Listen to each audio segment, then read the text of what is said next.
साथियों नमस्कार। आज की वीडियो का मेरा मुख्य मकसद ये है कि आपको कुछ ऐसी जानकारी देना जिसके बारे में आप काफ़ी हद तक कई बार कंफ्यूज रहते हैं। उससे आपकी कंफ्यूजन काफ़ी हद तक ख़त्म होगी और आप आत्मनिर्भर बनेंगे। सबसे पहला पॉइंट है यहाँ पर कि क्या 05234 का उपयोग हम बालियाँ निकलने से पहले और बालियाँ निकलने के बाद भी कर सकते हैं? ठीक है, अगर कर सकते हैं तो कैसे, नहीं कर सकते हैं तो आखिर क्यों? अगला सवाल है यहाँ पर कि 0050 का उपयोग हम कब करना चाहिए। अगला सवाल है यहाँ पर कि बोरॉन 05234 के साथ में बोरॉन को मिलाकर उपयोग किया जा सकता है क्या, अगर कर सकते हैं तो किस अवस्था में करें। अगला सवाल है यहाँ पर कि ब्लाइट के साथ में क्या सूड़ी को भी रोका जा सकता है। जैसे हम सूड़ी के साथ में हॉपर को नियंत्रित कर सकते हैं, क्या ब्लाइट के साथ में सूड़ी को भी कंट्रोल कर सकते हैं।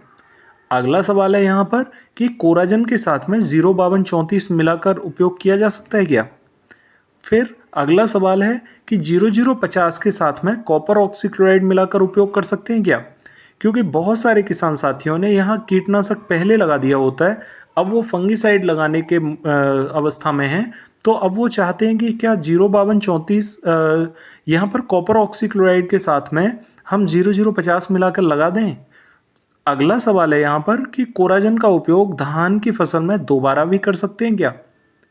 फिर एक सवाल है यहाँ पर BLB बैक्टीरियल लीफ ब्लाइट, इसे हम कैसे रोक सकते हैं। ठीक है, बहुत सारे किसान साथियों का कॉमन सवाल है कि शीत ब्लाइट, अर्ली ब्लाइट और कंडुआ रोग को हम कैसे कंट्रोल कर सकते हैं।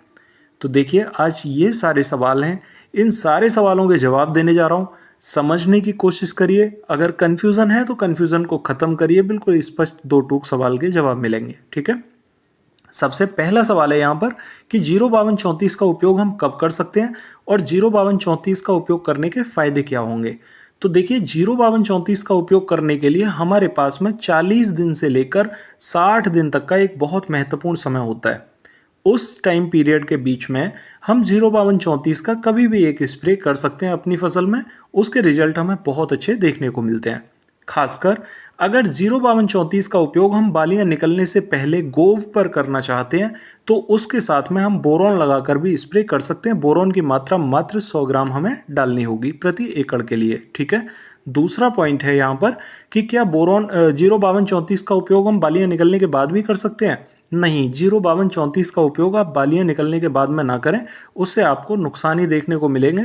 फायदे तभी हैं जब आप गोव की अवस्था पर 05234 का उपयोग करते हैं, क्योंकि यहाँ पर DAP का जो साल्ट है 52%, वो आपके पौधे के जो बालियां हैं उन्हें लंबी बढ़ाने का काम करता है और पौधे को जितने भी माइक्रो न्यूट्रिएंट्स की ज़रूरत होती है उनको DAP पूरा करने का काम करती है। पौधे के तने में मजबूती आती है और ये काफ़ी हद तक आपके पौधे को यहाँ एनर्जेटिक रखता है। ठीक है, इसलिए हमें 05234 का उपयोग गोव की अवस्था में या उससे पहले कर लेना चाहिए। अगला पॉइंट है यहाँ पर कि 0050 का उपयोग कब कर सकते हैं। तो देखिए, 0050 का उपयोग करने से हमारी फसल का जो परागण की क्रिया होती है वो अच्छी हो जाती है और दाने को भरने का काम करता है। 0050 दाने में चमक लाने का काम करता है। इसलिए अगर बालियां निकलने के बिल्कुल कगार पर खड़ी हैं, उस अवस्था में हमें 0050 का ही उपयोग करना चाहिए। उससे पहले अगर यूज़ करना है तो 05234 का उपयोग करें। अगला पॉइंट है यहाँ पर कि क्या 05234 के साथ बोरॉन का उपयोग कर सकते हैं। हाँ, अगर गोव की अवस्था से पहले या गोव की अवस्था में आप उपयोग कर रहे हैं तो वहाँ पर आप बोरॉन का उपयोग कर सकते हैं, लेकिन बिल्कुल आखिरी मोमेंट में उपयोग करेंगे तो आपको और भी अच्छे रिजल्ट देखने को मिलेंगे। जैसे कि बालियां निकलने से 8 दिन पहले का जो समय होता है, उस टाइम पीरियड में आपको और भी अच्छे रिजल्ट देखने को मिलेंगे। अगला पॉइंट है यहाँ पर कि ब्लाइट के साथ में सूड़ी को रोक सकते हैं क्या। देखिए, ब्लाइट कभी भी आती है तो ब्लाइट फंगस का इफेक्ट होता है। ठीक है, और सूड़ी कभी भी आती है तो वो वहाँ पर गिड़ार होती है, वहाँ पर वो फंगस नहीं होती, किसी भी टाइप से वो फंगस नहीं है। तो गिड़ार को मारने के लिए हमें एक कीटनाशक चाहिए। ठीक है, वो भी इंसेक्टिसाइड जो पौधे के अंदर जाकर ख़त्म कर सके। अगला पॉइंट कि किसी भी फंगस को या ब्लाइट को ख़त्म करने के लिए हमें यहाँ पर फंगिसाइड का प्रोडक्ट चाहिए। तो आप कभी भी ये ना समझें कि एक बहुत हैवी फंगिसाइड और एक बहुत हैवी कीटनाशक, इन दोनों को हम मिला के उपयोग कर लें। अगर ऐसा आप कर पाते या उनके रिजल्ट आपको मिल पाते तो वैसा कंपनियां कई बार कर चुकी होती कि कोराजन को दूसरे हैवी फंगिसाइड्स के साथ, जैसे कि यहाँ पर कॉपर ऑक्सीक्लोराइड है, इनके साथ में मिला के वो उपयोग कर लेते और एक नया प्रोडक्ट बना देते। सिर्फ इसीलिए नहीं बनाया कि अगर इंसेक्टिसाइड को फंगिसाइड के साथ मिलाते हैं तो वो आपस में रिएक्शन करते हैं और रिएक्शन में फिर उनको रिजल्ट नहीं मिल पाते या साल्ट फट जाता है। ठीक है, तो इसीलिए ये कोई भी कारस्तानी ना करें और इस टाइप से आप किसी भी साल्ट को ऐसे ना मिलाएं, उससे आपको कीटनाशक के भी रिजल्ट नहीं मिलेंगे जिसमें आपको बहुत ज़्यादा पैसा खर्च करना पड़ रहा है। ठीक है, अगला पॉइंट है यहाँ पर कि 0050 के साथ में कॉपर ऑक्सीक्लोराइड मिला सकते हैं क्या? हाँ, कॉपर ऑक्सीक्लोराइड के साथ या किसी भी कीटनाशक के साथ आप जब भी एनपीके मिलाओगे तो आपको रिजल्ट थोड़ा हल्का जरूर देखने को मिलेगा, लेकिन उसका रिजल्ट आपको मिलेगा। 0050 के साथ में आप कॉपर ऑक्सीक्लोराइड मिला के लगा सकते हो। ठीक है, अगला सवाल है यहाँ पर कि क्या कोराजन का उपयोग धान की फसल में दोबारा कर सकते हैं? देखिए, अगर कोराजन आपने एक बार असली लगा दी है धान की फसल में और उसने साल्ट ने काम नहीं किया है किसी भी तरह से, तो देखिए ओरिजिनल एक तो कोराजन नहीं थी वो। ठीक है, लेकिन कोराजन को दोबारा उपयोग करने के लिए धान की फसल में कोई भी आदमी सजेस्ट नहीं कर सकता, क्योंकि कोराजन बहुत खतरनाक जहरीला साल्ट है। इसे अगर आप दोबारा यूज़ करेंगे तो धान में, चावल में उसका पूरा एक्सट्रैक्ट जाएगा। इसीलिए आप कोराजन को दोबारा धान की फसल में उपयोग ना करें, इससे आपको बहुत ज़्यादा नुकसान देखने को मिल सकता है जहाँ तक धान में चावल का सवाल है। ठीक है, अगला पॉइंट है यहाँ पर कि BLB बैक्टीरियल लीफ ब्लाइट को कैसे हम रोक सकते हैं। तो देखिए, बैक्टीरियल लीफ ब्लाइट जितना भी आता है, ठीक है, वो वहाँ पर एक फंगस की वजह से आया हुआ रोग है।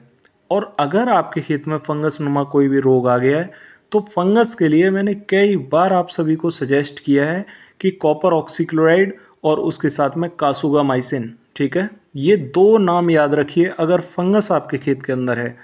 और ये समय बहुत अच्छा है, अगर कॉपर के साथ में आप कासुगामाइसिन मिला के स्प्रे कर देते हैं तो ये बहुत सटीक इलाज होंगे आपकी फंगस को रोकने के लिए। ठीक है, आप मात्र 250 ग्राम कॉपर ले लीजिए और उसी के साथ में 100 से 150 ml कासुगामाइसिन मिक्स कर लीजिए। मिक्स करके आप स्प्रे कर दो, टेंशन खत्म किसी भी टाइप की ब्लाइट की। ठीक है, अगला सवाल है यहाँ पर कि शीत ब्लाइट, अर्ली ब्लाइट और कंडुआ रोग को हम कैसे रोक सकते हैं। तो देखिए, एक बहुत अच्छा सॉल्यूशन बता रहा हूँ आपको। स्ट्रोबिन और टेबुकोनाजोल का कॉम्बिनेशन है नटिवो के नाम से, है ना, आप उसे यूज़ कर लीजिए। मात्र 150 ग्राम की डोज है, एक बार स्प्रे कर दो, टेंशन ख़त्म। बहुत अच्छा सॉल्यूशन बता रहा हूँ और इसका उपयोग करके आप किसी भी टाइप की ब्लाइट को ख़त्म कर सकते हो। वरना फिर कॉपर ऑक्सीक्लोराइड और कासुगामाइसिन ज़बरदस्त साल्ट हैं ब्लाइट के लिए, किसी भी टाइप की ब्लाइट हो तुरंत ख़त्म होगी। ठीक है, इस टाइप से सॉल्यूशन करके अच्छे रिजल्ट पाइए, किसी भी टाइप के कन्फ्यूज़न में मत रहिए। आशा करता हूँ जानकारी ठीक लगी होगी। फिर भी अगर आपकी कोई क्वेरी हो तो कमेंट में ज़रूर पूछना, मैं आपको रिप्लाई करूँगा।